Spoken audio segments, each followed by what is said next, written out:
Sample 1.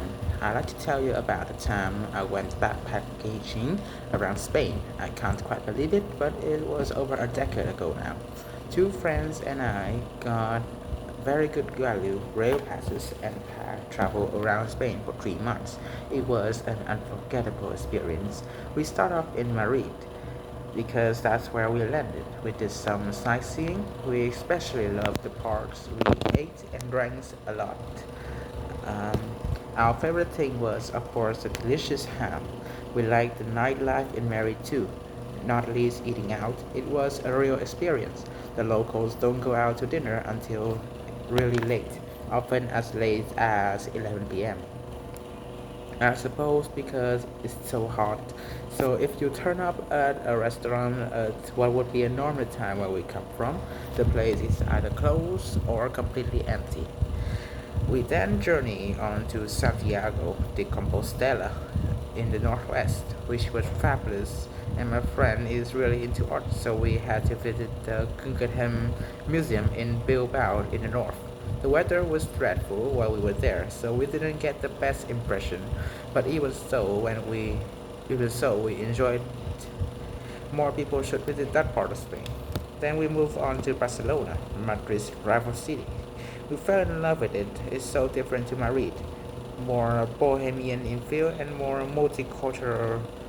The Gaudi architecture is so wonderfully wacky, looking half the time like it's fallen off the page of a fairy tale. We were quite sorry to leave Barcelona. After what we saw, Valencia, but not for long, unfortunately. And then we went on to Granada, what a beautiful, beautiful place. There's nothing quite like the Moorish palace. What palace, the Alhambra, lit up at night. The image has stayed with me. We wanted, we had wanted to visit Seville and the Extremadura region of the country, but we would run out of money by then, so sadly we had to leave. It was a memorable holiday because I was with two good friends experiencing all these amazing cities. I don't think I could do it now because traveling so much in a relatively short time is tiring, but we were young and carefree, so took it in our stride. It was the holiday of a lifetime. Okay, sample 2. I'd like to talk about the most exciting tennis match I've ever seen. It was about 6 years ago, just outside Bordeaux in France, and it was the boys' final of a junior championship. My favorite player, a rising star, had got to the final, so I wanted to see him. At the time, I didn't know anyone else who was interested in tennis. All my friends prefer football, so I went on my own. I set off really early to make sure I got there in time, but I ended up being too early and had to wait for 2 hours for the match to start. It doesn't matter though, because this meant I got one of the best seats right at the front in the middle of the court. I was delighted about that. Other people gradually start arriving. The seats filled up, and we wait expectantly for the players.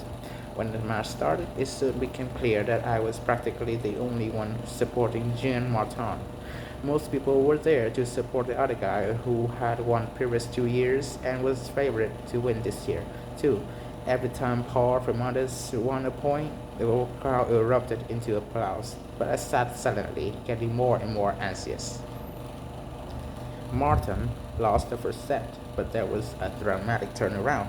He suddenly seemed to find some self-belief and he started to win. That's what I love about tennis. It's a battle of the mind as much as the body. The atmosphere was electric. Martin showed off his amazing skills, hitting ball after ball straight down the line. Martin served for the match. You could have heard a pin drop. When he served an ace, the crowd went wild. Although they had begun by supporting his opponent, they had grown to respect him for his cool head and control of the ball. He was presented with a trophy. He cried with joy.